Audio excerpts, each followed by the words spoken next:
Good morning.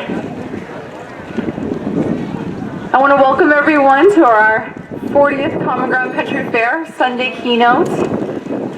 And of course, this fair would not be possible without the hundreds to thousands volunteers who helped produce this fair.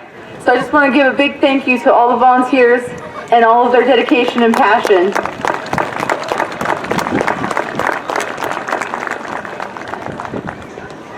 So we're very excited to welcome our Sunday keynote, Michael Ableman. He's a farmer, author, co-founder, and director of Soul Food Street Farms. Soul Food Street Farms is an urban agricultural social enterprise that trains and employs people from America's first Skid Row who are managing long-term addiction, material poverty, and mental illness. It is considered the nation's first largest urban agricultural project and employs 30 people and produces 25 tons of food. Michael is considered one of the early visionaries of urban agriculture and is the author of many books, including From the Good Earth, On the Good Land, Fields of Plenty, and his newly released book, Street Farm, Growing Foods, Jobs, and Hope on Urban Farms. So please join me in giving a good common ground welcome to Mr. Michael Ableman.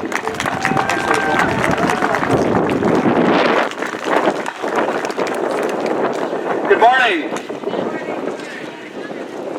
Well, I woke up this morning and looked outside and it was bright and sunny, and I walked out, came out here totally unprepared for the cold here, so if I'm shivering while I'm talking, you'll understand. I traveled here yesterday from Salt Spring Island, British Columbia, clear at the other end of the world from here. It took me about, I think, somewhere around 16 hours, a float plane, a taxi, a car, 2 airplanes, and here I am. So it's very nice to be here. I was amazed as I was driving here from Belfast to see the volunteer toll stations. I thought I have no idea what they were collecting for, but I'm going to try that out on my home island and see what happens. Just set up a toll booth. What's that about anyway? What are they collecting for? Historical Society. Ah. Environment. Okay. So it's not personal. Okay. Well, I'm going to keep my remarks relatively brief because I know it's cold. And what I'd like to do is I'll talk for a little bit, tell you my story. I'm going to read a few excerpts from the new book. And then I'd like to open it up for dialogue, which is really my favorite part. In the early 1970s, I joined a commune that was based on agrarian principles. We had 3 different parcels of land totaling some 4,000 acres, on which we raised row crops, orchards, operated a complete goat and cow dairy, and produced grain and fiber. We supplied our own natural food stores and bakery and juice factory and restaurant, as well as feeding ourselves. We even made our own backpacks, our own shoes, and our own clothing. After only 4 months living in that community, I was given the responsibility of managing the 100-acre pear and apple orchard located in a high desert valley east of Ojai, California. And at the time, this was one of just a handful of commercial organic orchards that existed in the country. So here I was at the age of 18 with no orcharding experience, having never managed anything, directing a crew of 30 people, most of whom were older than I. The orchard had been abandoned for 15 years. The branches between the trees had become so intertwined that you couldn't find the alleys down the middles of the rows. I had a 1930s copy of Modern Fruit Science, the journal from the guy who ran the place the year before and gave up in frustration, and a copy of Goethe's famous quote, "Whatever you can do or dream you can, begin it. Boldness has genius, magic, and power in it," attached to the door of my unheated 20-foot trailer. Now, I should tell you that under most similar situations after an experience like that, I probably would have spent the rest of my life working in some high-rise office building. But there was something that took place down those rows of apple and pear trees, something very different than what was happening until now in most agricultural fields and orchards in North America. You see, I went to work each day with 30 of my friends, and while we worked, we joked and we talked, and we discussed our dreams. We tried out our latest philosophies and speculated on the fate of the earth, and ate our lunch together under the shade of those trees. In the winter, we pruned every day for 4 months straight. In the spring, we thinned fruit, and in the fall, it was a 10-week harvest marathon. It was repetitive work, but at the end of each day, instead of feeling I had been chained to some mind-numbing drudgery, I felt like I had attended an all-day party. The work got done, the orchard thrived, and those apples and pears gained a reputation around the country. And while the cold nights and hot days of that high desert provided ideal growing conditions, I am sure that fruit was equally infused with the energy of that group of people and the pleasure they found in each other and in that land. Now this was my introduction to agriculture. This community experience has informed all of my agricultural endeavors since. And it demonstrated something very important, that good food is more than just the confluence of technique and fertile soil, that it is the result of men and women who love their land and who bring great passion to working with it. Now, I left that community and that orchard and went on to develop a small 12.5-acre farm and education center in California that eventually became surrounded by tract homes and shopping centers. And during its heyday, that 12.5 acres produced 100 different fruits and vegetables, employed 30 people, provided food for 500 families, and at its peak, generated close to $1 million in gross income. Zoned for 52 condominiums, threatened with development, we formed a nonprofit organization, the Center for Urban Agriculture. This was in the early 1980s, by the way, when if you use the words urban and agriculture in the same sentence, people looked at you funny. But we placed that land under one of the first active agricultural conservation easements in the country. One that not only preserved that land in agriculture, but required specific social and ecological principles for that agriculture, and went even further. Required that that land be used for community programs and place-based education as well.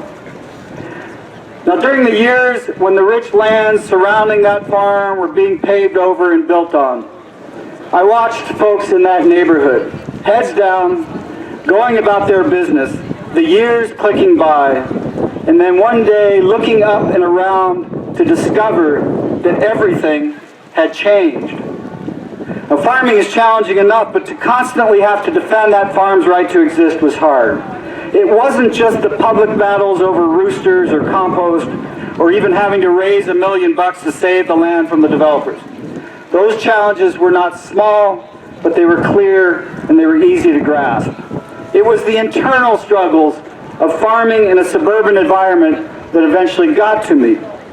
I found myself longing to live and farm someplace where folks still took time with each other, where one's sense of responsibility extended beyond the edges of the lawn. I was almost 50, and I wanted to experience land ownership, something that had become an impossible dream in much of California. So after over 20 years on that farm, we moved 1,200 miles north to Salt Spring Island in British Columbia. And for our early years on the island, we developed a small piece of bottomland, then eventually moved to the 120-acre Foxglove Farm on Mount Maxwell. Now, foxglove, or digitalis, as you probably know, is used in medicine to restore human heart function. And we inherited that farm name, and we intend to keep it, as it is places like that that are helping to restore the heart function of the world. Converting old pastures into food production makes you look like you really know what you're doing, all that built-up fertility. But the real skill comes in maintaining that over the long haul. But that land has some unique advantages. Our farm fields are surrounded and intersected by swaths of intact forest. And my sense is that the fields and forests are wired together, connected in ways that I'm just beginning to understand. When the fall rains begin, the entire place becomes transformed into this magic world where chanterelle and shaggy parasol and hedgehog and cauliflower mushrooms pop up everywhere. And I imagine this vast network of mycelium, miles of tiny threads moving from forest to field, providing the underpinning for soil and plant health. Those first years produce spinach with leaves the size of dinner plates, raspberries and asparagus planted in June that look like 3-year-old plants by September. Potatoes and tomatoes and French melons and strawberries showed no humility or self-control, producing an obscene volume and size. And I felt like the ringmaster of some sort of fruit and vegetable circus, where all the performers had gone off on their own tangents. At the local farmers markets, I was accused of operating a secret genetics lab at our place. But the most wonderful part of living on this land are the quiet glimpses into the past that appear in unexpected ways. The sense that we are a part of a long chain of humans on that land, from the native people who fished its creeks and lakes, to those who built the original homestead, to ourselves. Each link has been informed by the past and by the land itself. And I happen to believe that land chooses and dreams us as much as we think we choose it. Everywhere I worked, rebuilding a fence, restoring an old building, preparing a field, I realized I was placing another layer on the multiple layers of those who came before me, imposing my dream on someone else's from some time in the past. Now, I've always talked about the importance of land tenure as a critical principle for creating a truly sustainable agriculture. But now I wonder what land tenure really means. After all, we're all just passing through, temporary tenants and caretakers of a larger natural force. And all that will ultimately remain is the land. So the best we can do is to leave it more fertile, more productive, more biologically alive, more diverse than we found it, and use our brief time on land to feed and to nourish and to inspire. Now's the urban part. I know that's what I was supposed to talk about. I had to give you a little background. Now, when I started the Center for Urban Agriculture in the 1980s, it was based on some pretty simple observations. Most low-income neighborhoods in U.S. cities at the time were lacking in jobs, and they were lacking in food, in fresh food. And I thought that if those core issues could be addressed, they could have a significant impact on people's lives. At the same time, I observed those same neighborhoods had high numbers of abandoned lots. I thought if we could start small farms on those lots, employ people, and provide some decent food, then other things might get better as well. And so I started some interesting farming projects in places like Watts in Los Angeles, long before it was popular to do so. And when we moved from California to Salt Spring Island, it was somewhat of a retreat.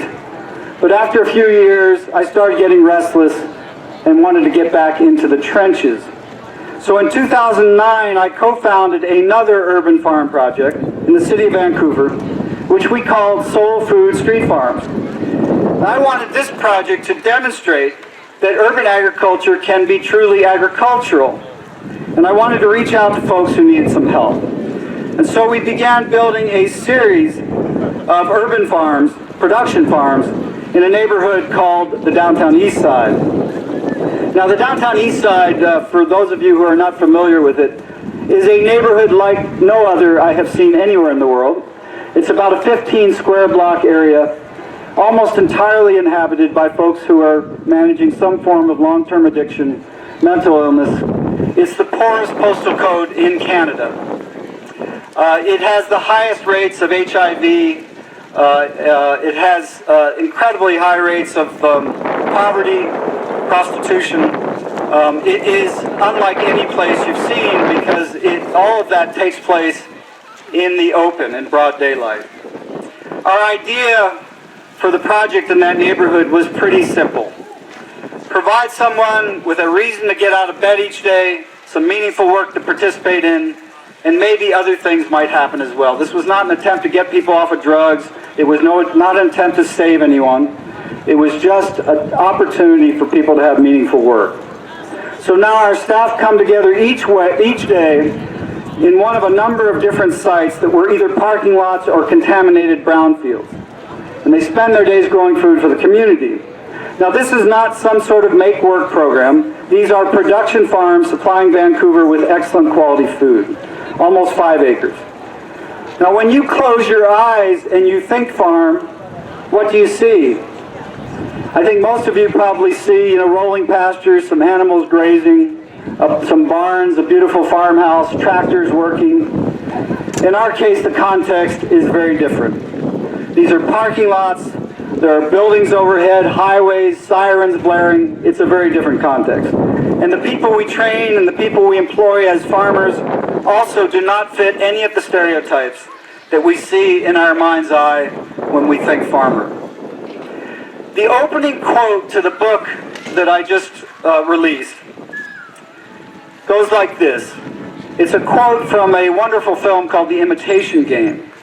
Sometimes it is the people no one imagines anything of that do the things that no one can imagine. Now that's from the book, Growing Food, Jobs, and Hope on the Urban Frontier, and that tells the story of this grand urban agricultural social enterprise, and it profiles the lives of many of the people that we're working with. Now I wrote the book because I wanted to demonstrate the possibilities and the hard realities of growing food on an agricultural scale in the city. How many people can you employ? How much food can you produce?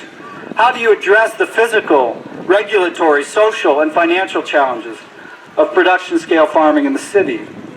I also wanted to give a voice to the folks we work with, tell their story, and put a compassionate face on addiction, mental illness, and material poverty. So what I'd like to do, I want to read a couple sections from the book, if you bear with me here.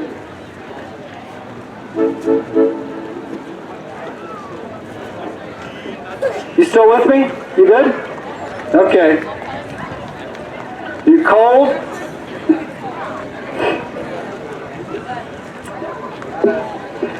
This 7,000-year agricultural experiment has mostly taken place on open land and fields and pastures. Agriculture did not evolve on pavement, between buildings, in the remains of demolished factories or homes, or in soil that has become contaminated. Nor did it evolve to be carried out by the hands of those whose lives, like the cities they inhabit, are in a continual state of being torn down and rebuilt and recovered. Growing food on pavement in cities represents a new type of agricultural experiment, one that does not have the benefit of those who came before. It is fraught with false starts, monumental mistakes, and new discoveries. As well as it went the first season at the Astoria Hotel, which was our first location, it was chaos. Most people on our team were struggling with their addictions and other personal challenges, which added immensely to the challenges of a first season of farming. The first day of planting, I arrived in a Volkswagen van filled with transplants we had grown on our family farm on the island. I brought rainbow chard, lacinato, red Russian, and winter boar kale, red leaf and romaine and Lola Rosa lettuce. I had seed too for French breakfast and cherriette radish, arugula, salad mix, and spinach. It was a simple crop mix. I knew that the crew would not have the skills to grow a wide range of crops, and we had not yet developed our markets or the CSA. And so I focused on those crops that would have a high probability of success. Our staff and this community were used to failure in other aspects of their lives. And for the project to sustain itself beyond the first season, we needed immediate, solid, visible, and edible positive results. And while it was a real shock for those young plants being pulled out of the warmth and protection of our rural farm's propagation house and thrown into a cold spring day in a foreign urban world with sirens blaring and people staring, it was far more of a shock for me. I looked around the parking lot with wood boxes filled with soil and a motley crew of down-and-outers all standing in the rain, water up to their ankles, and I wondered what I had gotten myself into. But still, we gathered around and I gave a little speech, like the coach before the big game. Only this team had never played this sport, and they looked at me and the plants and the planting beds with varying degrees of confusion. We marked the planting rows, had people drop plants at the prescribed spacing, and started planting. Sure that I had explained things carefully, I put my head down and started putting plants in the ground. Completing a 50-foot bed of chard, I looked back to find the whole crew still clustered together at the start of the rows, contemplating and planting each plant, as if it was the only one they would have to plant that day. It is inconceivable to me that only 6 years later, some of those same individuals, men and women who had not previously held a job for any significant length of time, had developed their skills so much so that Soul Food was voted as the top food producer in the region.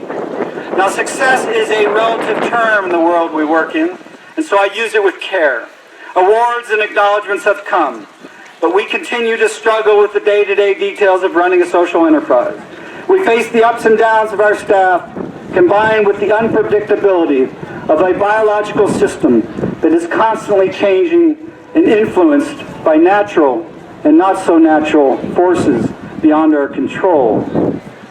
Now, I want to read you another quick story about, much shorter, about our original, was that good?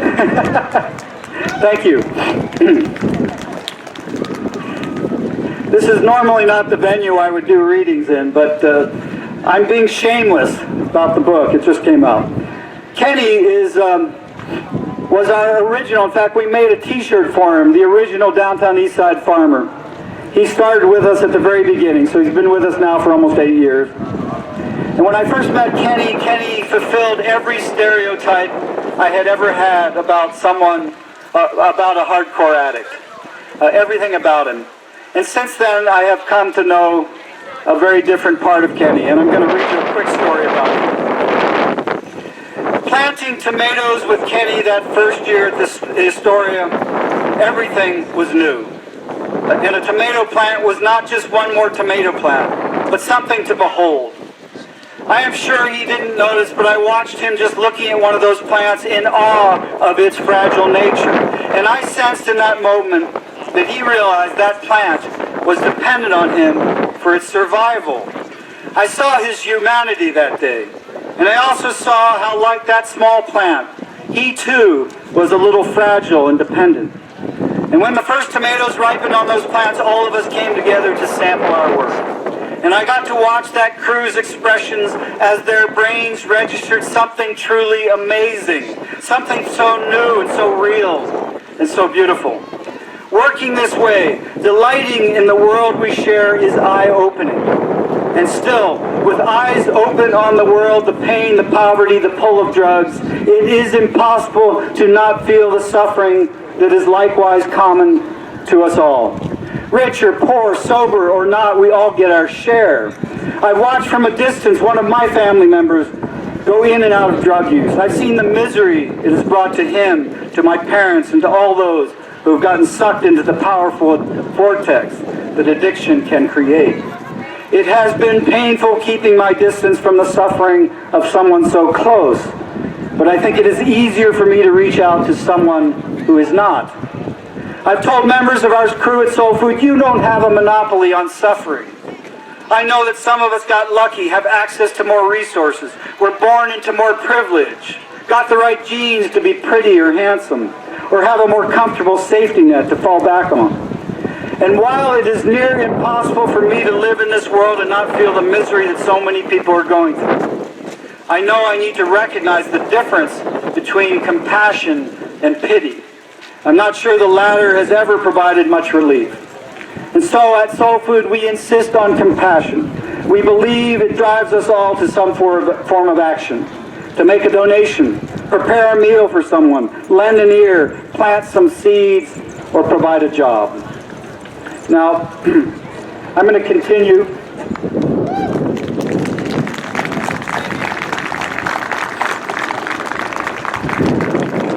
I am coming to a close soon, don't worry. But I have to tell you that if you came to the neighborhood where we work, where we run this incredible urban farming project, and you walk or drive down the streets or back alleys in that neighborhood, you would see some amazing things. You'd see people pirouetting in the middle of the street high on crack. You'd see people in broad daylight with needles in their arms on the sidewalks and in the alleys. And when you see that, it's difficult to not make judgments or experience deep-seated prejudices. We all have them. But each one of those folks has a heart and a soul, intelligence and creativity, and everyone has the desire to participate in the world in a meaningful way. Soul Food has provided that opportunity. We've done the unimaginable. We've created large-scale farms on pavement in the heart of the city. We've done it in an innovative way, and if we have time I can describe the systems. And we've done it with the hands and hearts of folks who were previously considered, quote, difficult to employ, unreliable, unskilled. We have discovered that the simple act of planting a seed, nurturing plants, harvesting food, and feeding a neighborhood can produce incredible results. Our work is about recovery of land and of people. One handful of seeds, one bucket of compost, one parking lot at a time. 7 years, 75 people employed over those years, 4+ acres of pavement, 8,000 growing boxes, a large urban orchard producing persimmons and figs and quince and apples and pears and plums and cherries, 25 tons of food produced annually, that's 50,000 pounds, and for every dollar we pay our staff, $1.70 savings to the healthcare, legal, and social assistance systems. And I just want to close with one more reading from the book about a guy named Rob who we employed.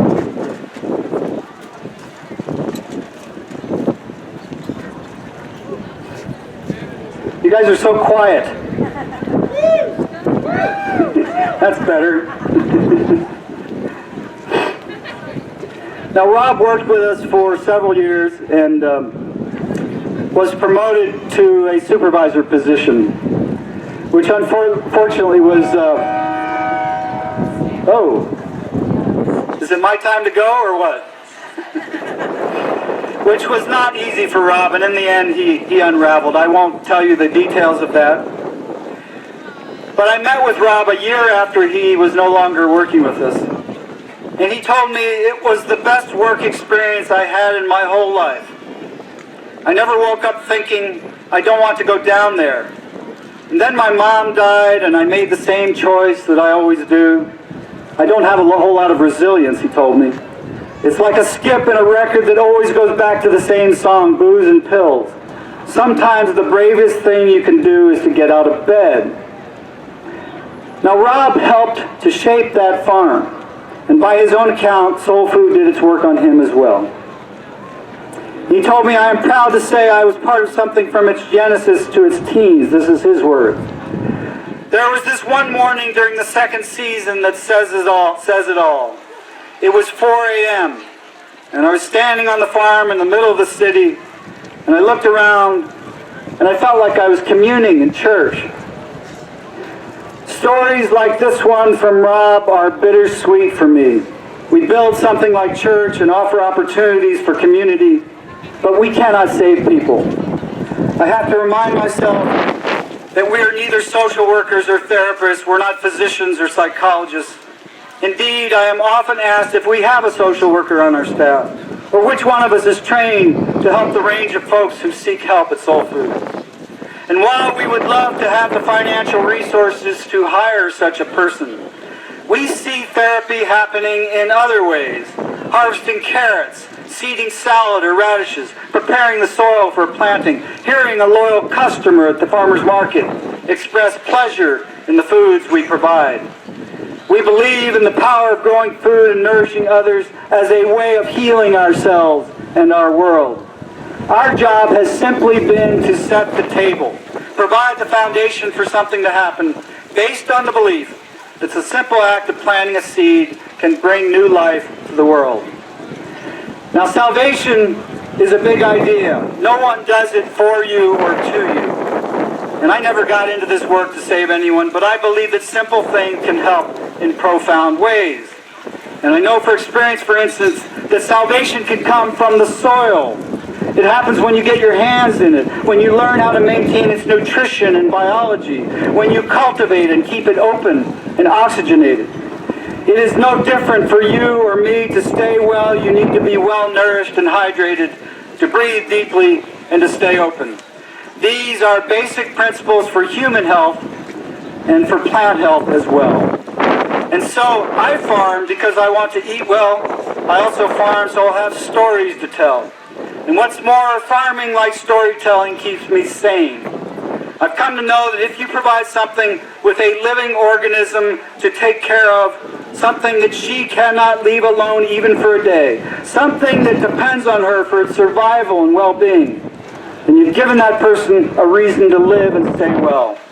She will have to be present, pay attention, and step away from her troubles, because there are plants and animals and people who depend on her. Soul Food was built on this very simple idea: rehabilitation through meaningful work. Growing food is high on the list of meaningful work. It brings us down to real basics, allows us to see cause and effect play out there, to see how our action or inaction creates interaction. We feed the soil that feeds the plants that feeds us. We begin to sense how working with plants and soil and sunlight and rain can heal us.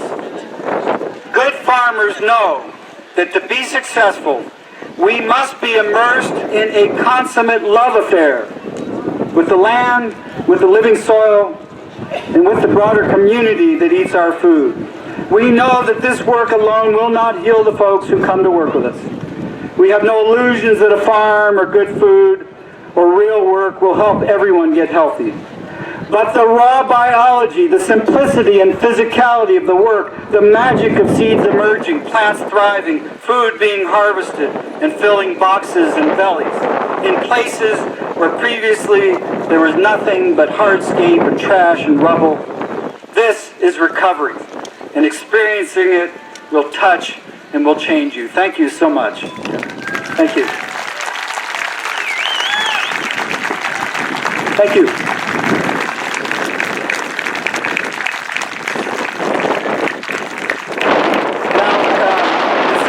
My favorite part. I don't know, I talked longer than I had planned, but if you guys have questions, please raise your hands. I'll repeat them.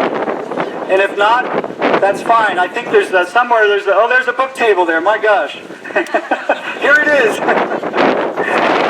Any questions? None? Oh, there's one. Go ahead.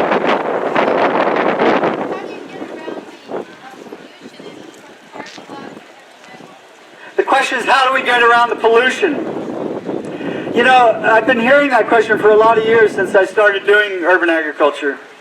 And I'll say a couple things. Number one, many rural areas where a lot of the bulk of our food is being produced, and that may not be the case here in Maine, are actually more polluted than the urban areas that most of the eaters exist in. That is not to diminish the hard reality of soil contamination, which you cannot plant food crops directly in the soils of just about any city anywhere in the world. So we have developed an incredibly innovative box system. We designed these boxes, we had them manufactured, we've been through a number of stages of that, failed numbers of times. They are about 40 by 48. They have interconnected grains, they're stackable, they're nestable, they have plug-ins for hoops, and they are our way of addressing two of the most fundamental challenges in urban food production. One, and first and foremost, is contaminated soil. But the other one is that most urban land is too valuable for developers and landowners to make it available for gardens and food production. So these boxes have forklift tabs and they are movable. The entire system is movable. We try to get 3-year leases when we can, but we know that our system will have to be moved on short notice. So and that's how we isolate it from contaminated soil. I'm not as concerned about air issues. We do not grow directly on roadways, and we're in a position of being able to cover beds that are close to roadways. So it's imperfect. And the book is really, if anything, the book is not a fluff piece that talks about our successes. It focuses very heavily on all the things we've failed at, and I think at this point in my life, That's much more informative than helpful. I mean, agriculture is the culmination of 7,000 years of trial and error, mostly error, and we have to continue in that direction. So, any other questions? Please, yeah. Where do we get our funding from? Well, you know, I mentioned that number that there was a study done by Queen's University of the project that determined that for every dollar we paid our staff, we were generating a $1.70 savings to the healthcare, legal system, social assistance system. Do you think that the government is giving us money to offset that? Absolutely not. We generate about $350,000 in product sales on that 4+ acres, and then I have to fundraise for an additional $350,000 a year. And this is very difficult. So we are owned by a registered charity or nonprofit, and we do have to raise money to support the social component of what we do. If we were going to operate just an urban agriculture enterprise, obviously we would hire people with skills, people we could depend on every day, and we would run it as a business, but that's not our entire focus. So, any other questions? Yeah, there's one right here. Who is the father of the organic farm method? Who is the father of the organic farm method? You tell me. Albert Howard. That would have been what I would say, but you know, Sir Albert Howard, of course. But I would go further back because, as we know, Sir Albert Howard was heavily inspired and informed by traditional cultures going back thousands of years. And in the first book I did, which came out many years ago, called From the Good Earth, I profiled cultures all around the world and their traditional agricultural systems, which all of us who are doing this work have to take our hats off to. We are standing on their shoulders. This movement that we call our own does not belong to us. We are just one link in a long chain. And Sir Albert Howard was important because he brought forward very important traditions that have existed for thousands of years. So we honor and acknowledge him and the Soil Association and all those who came before. Thank you. Good question. Anybody else? Have you had to work with landowners? Because I know, like, some cities, vacant lots are owned by slumlords. Yes. What that's like working with slumlords and landowners. Yes, I profiled the first site that we started. I'll repeat the question. Do we have to work with landlords and slumlords? Absolutely. The neighborhood we work in is the dive hotels and boarding houses that were originally built to house out-of-work fishermen and loggers and now house people with addiction and mental illness. People are the owners of those buildings you could call slumlords, very much so. Our first site was leased from one of the most famous slumlords in the downtown east side of Vancouver. And I can talk about this openly here. I suppose it could travel back there, and they will be looking for me. But you know, it's kind of like I won't get in a lot of detail, but they are kind of a branch of the mafia, not the Italian mafia. And I have to meet with them on an annual basis. We pay no rent for that site. But we have negotiated with the city that all of our sites allow our landowners to get a 65% property tax benefit.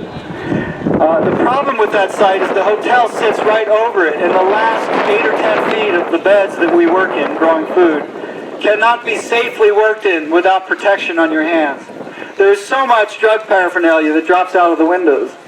So you have to be very careful. This is one of the hazards of the work we do, is that almost daily we have to go around before we start work and collect buckets of used needles. This is a reality.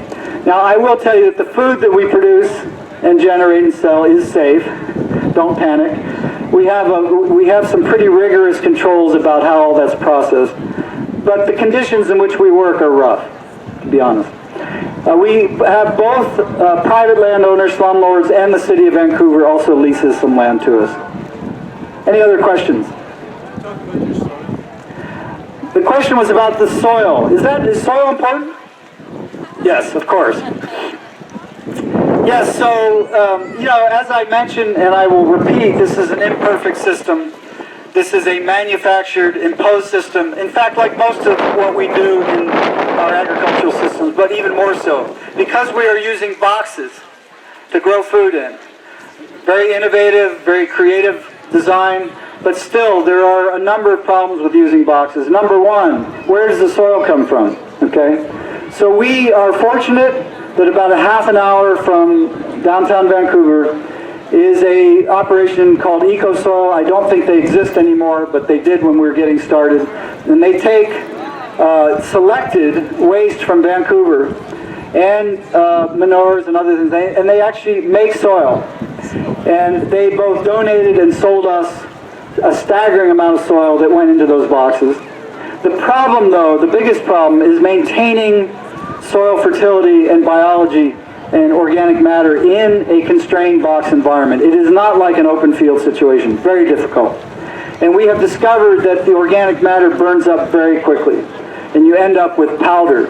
So we've had to try all kinds of creative strategies, compost teas and worm castings, and a lot of things that we have to do to maintain that biology and that organic matter content. So that's a very good question. It's imperfect, we're still figuring it out, but we've had a few successes.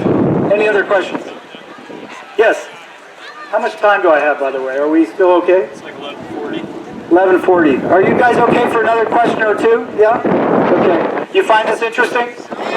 It's weird to be talking about urban agriculture out here. But you know, most of the world's population are living in cities. We have to think about this. And I should say, and I'm going to get to your question, I have no illusion that urban agriculture is going to feed our populations of our cities. This is ridiculous. And I hear there's a lot of romanticism about this idea. I think a more intelligent conversation is what is the appropriate relationship between urban, peri-urban, and rural agriculture? What's appropriate to grow where? What are the relationships and how do we develop and support each other? And I think then you create a more complex, more dynamic, more resilient food system. But the urban piece is a very small piece of that. I think it's important for reasons beyond the food itself, although that, you know, that's there as well. So I had to say that. Please, yeah. Do we have a volunteer program? Not formally, for two reasons. We don't want to bring on volunteers that will replace the people that we are hiring. That's the purpose of the project, okay? We want to provide more and more jobs. We want to keep expanding the project to new sites so that we can bring on more people. Many of those who have been with us since the beginning, individuals who never held a job for 7 months, who are employed with us now for 7.5 years, they may want to go on to another farming project.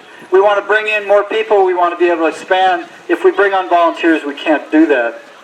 So the answer is no. And I think in some cases, volunteers require a lot of work. So, did I say that? I love volunteers, but in a farming context, it can be tough. I can tell you. Anybody else? Go ahead. You have vandalism. Is there any vandalism? The question was, do we have vandalism? My gosh, do we ever. Let me tell you, this is the hardest thing I have ever done. And it's hard for many reasons. The obstacles that we have to overcome are huge. And again, if you see the pictures in the book, you can't really get the scale of this from my description. These sites are huge, okay? They're farm scale. We have, municipal code was never written to accommodate large-scale production agriculture in the middle of the city. We've spent up to $25,000 to get a permit for a single site. Now, nobody can farm and pay those kinds of permit fees, So, working with the city trying to resolve municipal code issues is a big one. Theft and vandalism. We lose and have lost $20,000, $25,000, $30,000, mostly of equipment, greenhouse parts, entire cooling system from a truck removed in a single night. I was just in awe of the skill it took to do that. The live electrical wiring that ran the inflation fans. We have 16,000 feet of high tunnel greenhouses in an industrial area. The wires pulled out of their conduit, live, you name it. We do not take this personally. We understand when someone is dope sick or needs a fix, they will do what they have to do. It is our responsibility to keep things secure, not always possible. We have the enormous social challenges of employing the people we do, okay? The space restrictions, the value of the land that requires us to move every few years. This is not an easy thing to do, I can tell you. But I think it's an important thing to do. And the stories, all of those obstacles are outlined in graphic detail in the book. There I go again. Anybody else? I'll take one more. Make it a good one. There's a lot of pressure on you. Come on up here. Come up here. You're going to speak right in the microphone. But I have a quiet voice, so I wanted to. A lot of people who are poor or struggling to reach, they're also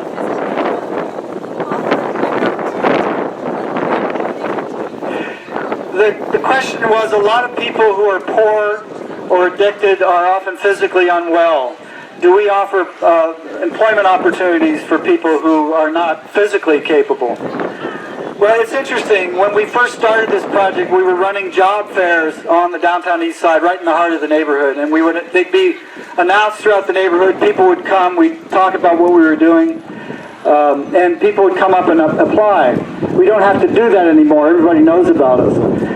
We tried in the beginning to hire people who were really over the edge, not even on the edge. And it was very difficult. We now have a policy. All of our employees are long-term addicts. We do not expect them to, we're not trying to get them off of drugs. That's not the goal. If that is the result of their work with us, that's fantastic. So we have to live with that, but we cannot hire someone who has, for example, we had people hired who had no control over their physical grip. So by the time a bunch of radishes made it to the box, it was a pulp, and it's heartbreaking to not be able to employ people on that level. But we realized that we couldn't do everything. We couldn't do everything, and we're not able to do everything. So the answer to that question is we hire some folks who are pretty hard on the edge, but they have to be able to basically physically function, okay? Many of our folks, when they start, they do not work a full day. They cannot, okay? Many people fall off the wagon during their employment. They do not lose their job. If they don't show up, we have an employment model that allows for backup. When they return to work, the question isn't, where have you been? It's, how are you doing? That's a pretty different question, okay? But it's a tough thing, and we can't take in everyone. So I want to thank you all so much for hearing me today. I would encourage you, please come and talk to me at the book table. Proceeds from that book do go back to supporting our work, and it takes a lot of support. So I hope you'll come up, talk to me, buy a book, and I'll be circulating around as well. Thank you so much. Yeah. Thank you. So we just want to thank Michael for taking the long trip to get here. We appreciate his wonderful work and inspirational keynote, and we want to give him a Common Ground Country Fair t-shirt to take home with him to Canada. Awesome. Woo! Thank you, Michael. Beautiful. Thank you so much.